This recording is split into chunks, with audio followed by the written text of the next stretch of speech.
Boa noite, amigos. Nós recebemos com muito prazer um dos jornalistas mais queridos de Pernambuco e que abandonou, pelo menos no grande período, o jornalismo esportivo para ser historiador. Zé Neves, que prazer tê-lo aqui. Por que essa troca da crônica esportiva pela história? Primeiro, pelas circunstâncias do mercado. A gente vê que o mercado hoje reduziu muito os cadernos esportivos. Aí a gente sente a necessidade de buscar outros caminhos, né? Mas você tem saudade do dia a dia como repórter esportivo? Sim, eu comecei no Jornal do Comércio, passei 6 anos cobrindo o Santa Cruz, depois fui colaborador da revista Placar aqui em Pernambuco, ganhei inclusive um prêmio Abril na época, e depois passei 10 anos editando o caderno de esportes ao lado de Lenivaldo Aragão, que é o mestre, né? Lenivaldo Aragão, uma pessoa que conhece pelo menos os últimos 60 anos da história do futebol pernambucano. E qual foi esse prêmio que você recebeu? Foi uma matéria sobre o quê? Foi uma matéria sobre a terceira divisão do futebol brasileiro. Quando o futebol brasileiro estava começando a se reestruturar em termos de séries, em 95, 96, Paulo Vinícius Coelho, que hoje trabalha, eu acho, na SPN, PVC, era né? meu chefe, PVC era meu chefe na Placar, ele ligou para mim e disse: "Ó, Zé, eu queria saber se aí tem alguma história curiosa aí no futebol pernambucano sobre o futebol da terceira divisão, porque a gente descobriu que lá em Alagoas, Jacozinho, que era do Batalhense, jogava no Batalhense, já estava em final de carreira, que o folclórico Jacozinho, ele estava recebendo em vaca o salário. Aí eu andei pesquisando aqui, contei com a ajuda de um amigo nosso, jornalista também, dos bons, que era correspondente lá em Caruaru, e pesquisando. Marins, eu queria saber se lá em Santa Cruz do Capibaribe, como é que o presidente está pagando o pessoal, né, o Ipiranga, exatamente, está pagando os funcionários, que eu também ouvi uma fofoca que lá parece que eles estão pagando em cueca, calcinha, igual o treinador, coisa assim. Aí Marins lhe conhecia de fazer contato já com ele para pegar matéria para o jornal, e disse: "Zé, realmente o presidente confirmou essa história." Aí, a partir daí, eu entrei em contato com o presidente do Ipiranga, Edmilson, lembro do primeiro nome dele, e fiz a matéria. Então, a gente saiu fazendo uma composição de matérias de vários estados, outros correspondentes, o da Bahia, o de Manaus, cada um pegando uma historinha para fazer uma grande matéria sobre como é que sobrevivia o futebol brasileiro da terceira divisão. Essa matéria teve o título de A Copa das Vacas Magras, né? E acabou sendo premiada no final do ano com o Prêmio Abril de jornalismo. E o livro sobre o Santa Cruz que você escreveu? O livro sobre o Santa Cruz, meu amigo João Cachero, eu ainda cobri o Santa Cruz. João Cachero, que se foi agora em janeiro, deixou muitas saudades, né, na gente, né? Ele me chamou para fazer o livro do Santa Cruz junto com o Claudemir, com o Lenivaldo. E aí a gente saiu dividindo por temas, né? Eu fiquei trabalhando em cima de personagens, tanto jogadores, ex-jogadores, como pessoas que se ligaram ao Santa Cruz de alguma forma. O livro do Santa Cruz, o nome foi lançado em 2015, pouco depois do centenário, chama-se Santa Cruz de Corpo e Alma. Então, nesse livro, a gente conta a história do Santa Cruz e também a história de pessoas que ajudaram a construir o Santa Cruz. Por exemplo, eu entrevistei Alberto Cavalcante, que na infância dele, a mãe dele lavava o padrão do Santa Cruz, as camisas do Santa Cruz, né? É uma família que mora ali perto do Arruda e que sempre estava ali apoiando o clube, se identificando com o clube. E esse livro pode ser encontrado na lojinha do Santa Cruz? Eu acredito que entrando em contato com a diretoria do Santa Cruz na sede é possível.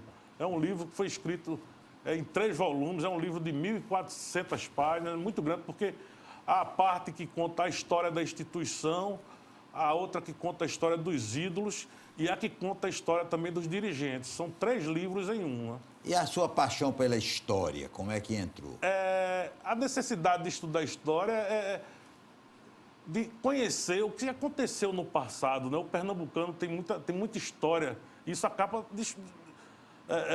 despertando o interesse da gente. Por exemplo, uma vez numa reunião na revista Algo Mais, Chico Cunha, da TGI Consultoria, falou do Padre Lebré. Eu não conhecia o Padre Lebré. Aí eu fui procurar saber e pesquisar sobre ele. Aí, tipo, não, tem um livro lá no CONDEP que a gente pode pegar o que ele fez um relatório aqui. O Padre Lebré foi convidado a vir a Pernambuco em 1950 pelo governador Cordeiro de Farias para fazer um diagnóstico da situação do Estado e, a partir daí, fazer um projeto de desenvolvimento para o Estado. Nesse projeto, em 50, ele já dizia que era preciso ter um complexo portuário industrial na região sul ali, Suape, que o norte, o plano do norte, dava bem para fazer uma indústria farmacoquímica. Então, ele saiu fazendo que era preciso construir uma linha férrea para trazer as frutas para esse porto de Suape a partir do sertão, porque quando o sertão, a técnica proporcionasse aos produtores rurais do sertão a capacidade de produzir em grande quantidade, a gente tinha que exportar. E essa linha férrea tinha que chegar até Suape. Visionário, né? Ele era um visionário. Então, eu fiz essa matéria para Algo Mais, foi em 2009. O título era Um Profeta Passou Por Aqui. Saí pesquisando. Então, e realmente foi uma matéria boa que colocou Algo Mais pela primeira vez na final do Prêmio Cristina Tavares. Não foi o Profeta que jogou no esporte, não, né? Não. Tem um profeta Hernani. aí. Hernani. O profeta faz propaganda. O Padre Lebré é realmente uma sumidade, né? E ele já dizia naquela época que o pernambucano, que o nordestino, tinha uma grande aptidão para trabalhar com a eletrônica, com meios digitais. Aí você vê surgir depois o ponto digital. Em Pernambuco. Agora, como foi essa história que Sérgio Murilo Fernandes lhe chamou para fazer esse livro aí, que é maravilhoso? Como foi essa história? Ele chamou lá e disse, ó, Zé, eu quero fazer um livro. Sérgio trabalha com a Engenho de Milho, a empresa dele, de Luciano Moura, e a partir daí eles resolveram fazer uma homenagem ao bicentenário da independência com foco em Pernambuco. Por quê? Pernambuco teve um período muito efervescente da história no século XIX. Entre 1817 e 1824, nós tivemos duas revoluções aqui. Tivemos a Revolução de Goiânia também, a Revolta de Goiânia, que resultou na Convenção de Bibiribe. E, nesse período, Pernambuco foi mutilado e muito castigado, né?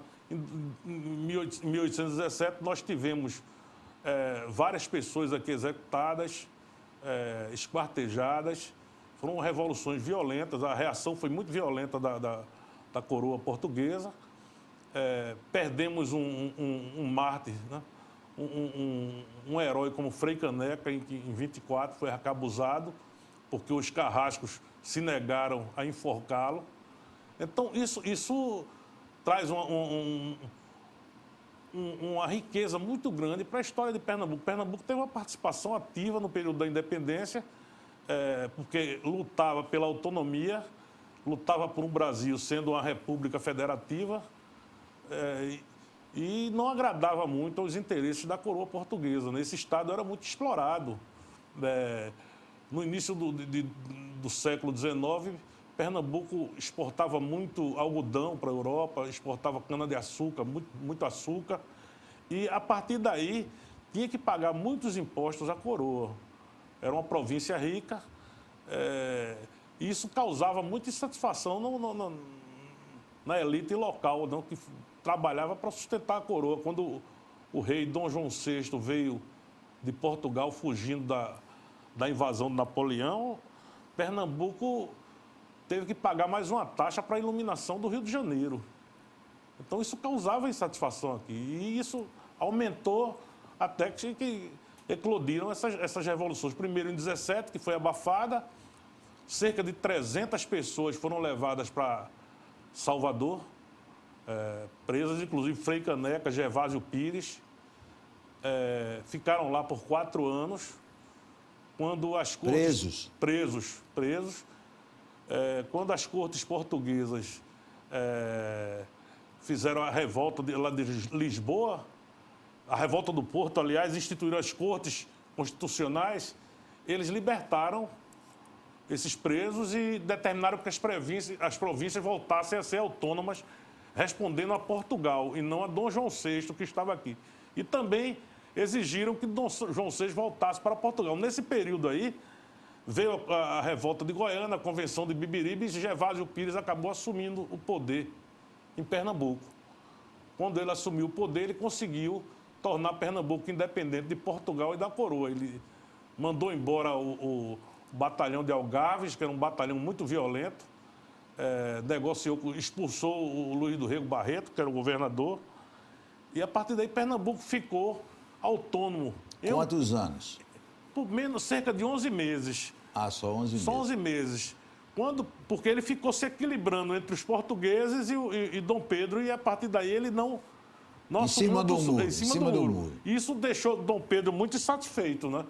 Então o gênio da raça, José Bonifácio, começou a negociar com a elite daqui, a elite rural, que tinha muitas queixas em relação a Gervásio, e pressionaram Gervásio até que ele foi deposto, né? Mas Gervásio Pires, que hoje é nome de uma rua conhecida. Exatamente. Foi uma figura boa para Pernambuco? Foi. Ele fez várias reformas aqui, ele fez um bom governo, é considerado um bom... Foi considerado um bom presidente de província. O presidente de província seria o governador, exatamente, o governador. Depois do intervalo, nós vamos continuar conversando sobre o historiador José Neves.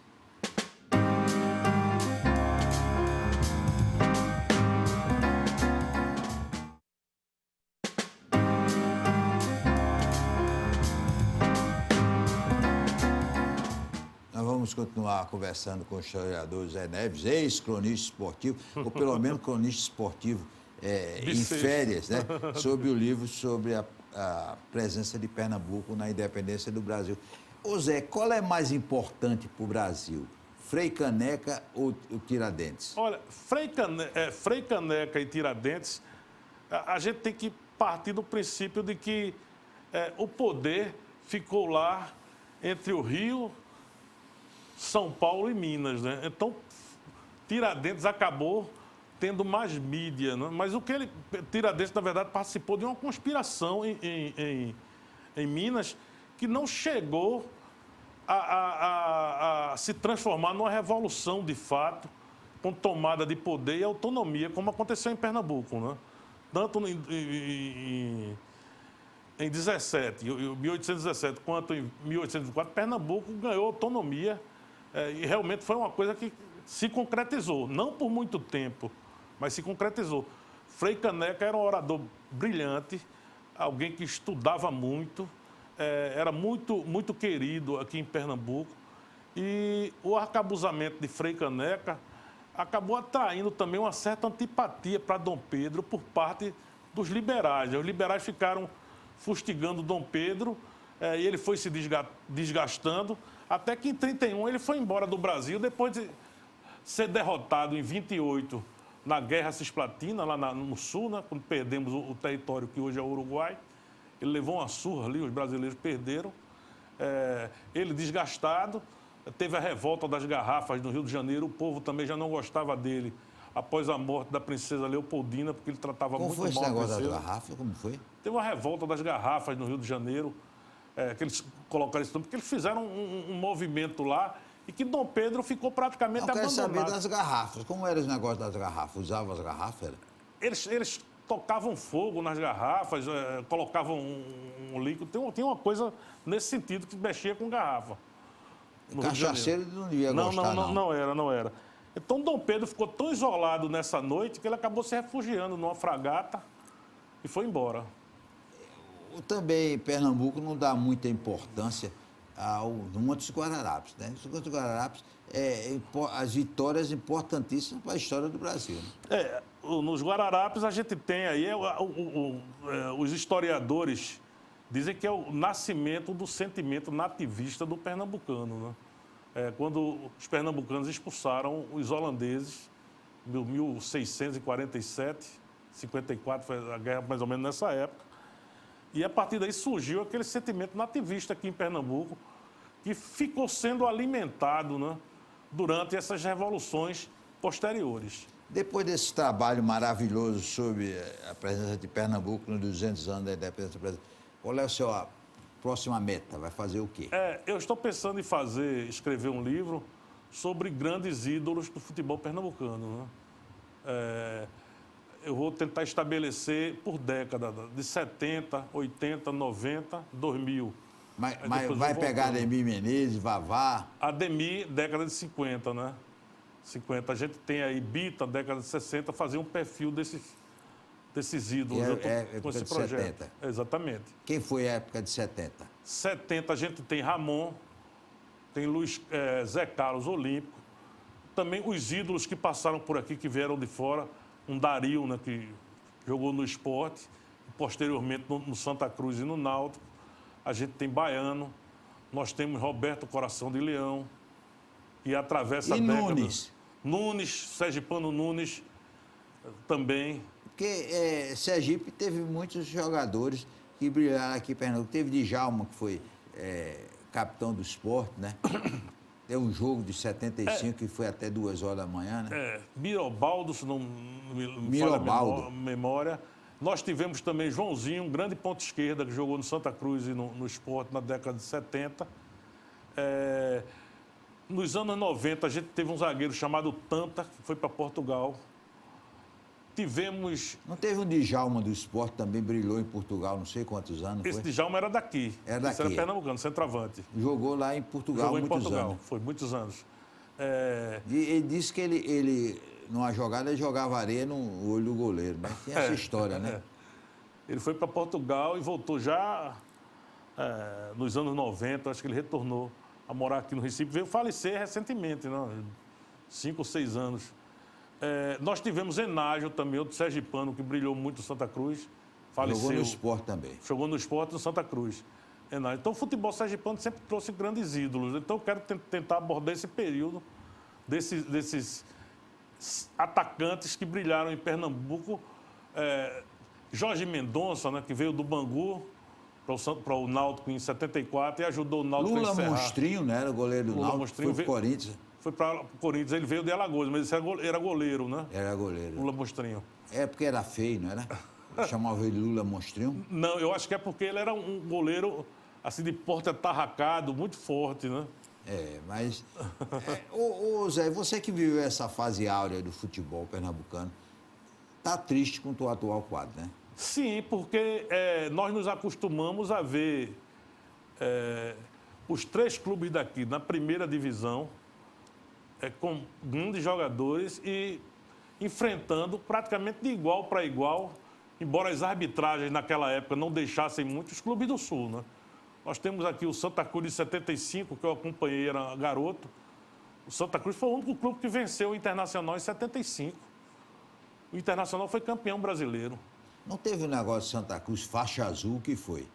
O Santa Cruz fez uma excursão à Europa, se não me engano, em 78, em que ele ficou 13 jogos invicto. Foi o time brasileiro que passou mais jogos invictos no exterior. Por isso que ele tem esse troféu, esse título de fita azul. Fita azul. Fita azul. É o fita azul do futebol brasileiro. Foi com Evaristo de Macedo. E na história, qual é o seu novo projeto? História. História eu ainda estou pesquisando para ver qual é a área que eu vou entrar mais à frente. Você tem facilidades de conseguir lugar para fazer pesquisas? Não, geralmente é arquivo público, né? Os livros, a gente vai nas bibliotecas para tentar buscar informação. Nessa sua área, a internet, o Google não ajuda muito ou ajuda? Ajuda, porque hoje nós já temos mecanismo para entrar em alguns arquivos nacionais e conseguir algumas informações. Nós temos também. E essa comemoração dos 200 anos da independência, na sua opinião, foi pífia?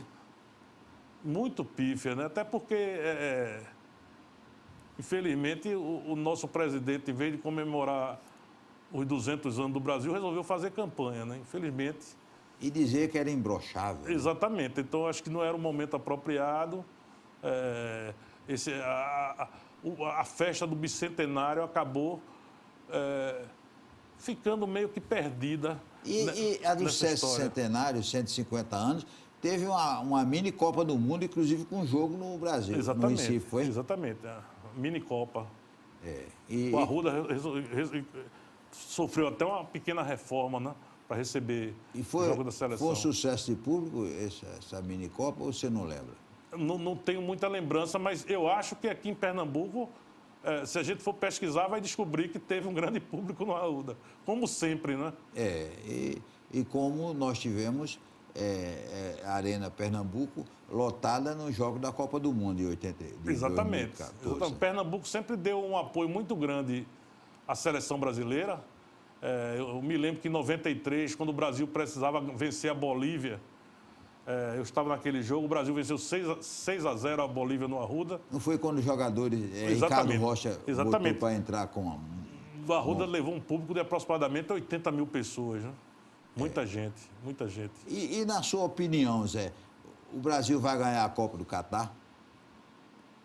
Eu não tenho essa expectativa, João Não. Então, eu acho a seleção... Toda vez que a seleção brasileira ganhou uma Copa do Mundo na história, ela tinha pelo menos 3 ou 4 jogadores que decidiam, né? Eu me lembro que, assim, não vi, mas aprendi buscando a história. A gente tinha Didi, Garrincha, Vavá e Pelé em 58. Em 62, Pelé machucou no início, mas a gente tinha Garrincha, Didi e Vavá. Faziam muitos gols. Amarildo, que entrou muito bem. Em 70, a gente tinha muito mais do que 4 ou 5. A gente tinha Gerson, Pelé, Rivelino. Carlos Alberto fez o 4º gol, né? Tostão, que eu acho que é um injustiçado do futebol brasileiro. Tostão era um Pelé também, né? Tostão tinha uma técnica maravilhosa. Quem vê os vídeos antigos dele, como eu procuro ver na internet, jogos do Cruzeiro, fica encantado com Tostão. Tostão era realmente o segundo Pelé no Brasil. E isso nos prejudicou até na Copa de 74, porque ele teve aquele problema no olho e foi obrigado a parar de jogar em 73. Virou médico. Virou médico. Se Tostão tivesse jogado a Copa de 74, eu fico naquela expectativa de que talvez o Brasil não tivesse perdido aquele jogo para a Holanda, tivesse avançado um pouco mais. Quando nós voltamos a ganhar, a gente tinha a Copa em 94, a gente tinha Romário e Bebeto, que eram 2 atacantes que estavam numa fase extraordinária. E tinha também outros bons jogadores. Cafu, até hoje, né? Cafu, Dunga, né? Foi o capitão, Cafu. Em 94 era Jorginho, Cafu foi o capitão em 2002. A gente tinha Dunga, assim, tinha Zinho, tinha bons jogadores naquela seleção. E em 2002 a gente tinha Ronaldo Fenômeno, Rivaldo e Ronaldinho Gaúcho. Aí eu fico olhando, até agora a gente só tem Neymar, que tem realmente uma técnica extraordinária. Mas tem uma turma nova aí. Tem uma turma nova, Antony, Vinícius mas Júnior. eles são ainda, eu acho que promessas. Eu não sei se eu não tenho certeza se eles vão render na Copa do Mundo. São promessas, eu acho que são promessas ainda. Não são jogadores consolidados como ídolos da seleção, né? Mas uma coisa que o futebol brasileiro... Tomara que eles consigam, né? Uma coisa que o futebol brasileiro teve diferente dos anos foi gerar bons goleiros, né? O Brasil tem bons goleiros. Nós temos bons goleiros. A nossa escola hoje é uma das melhores do mundo, porque os treinadores de goleiros Que é uma novidade. No seu tempo nível. tinha isso, não tinha? Não. Não tinha treinador de goleiro, não. Não. O treinador de goleiros, às vezes, era um ex-jogador, né? Que ficava ali chutando bola para o goleiro. Hoje, os treinadores de goleiros são mais estudiosos. A gente vê que ele tem cuidado com certas técnicas, a saída de gol, o encaixe da bola, como o goleiro deve se posicionar ao se agachar para pegar uma bola, para não levar um frango. Eles hoje têm uma técnica para ensinar os outros goleiros. E para terminar, naquele tempo, o que era o frango e o peru? O goleiro engolia um frango, o goleiro engolia um peru. Qual é a diferença do frango para o peru? Olha, para mim era a mesma coisa. Era uma coisa, a mesma coisa. O goleiro falhou. Nós queremos agradecer Zé Neves, dar os parabéns para essas histórias que ele contou da sua era de cronista esportivo, que eu espero que volte, que ele está realmente fazendo falta, e também do historiador, com tantas histórias importantes sobre a história de Pernambuco. Forte abraço e até amanhã, se Deus quiser.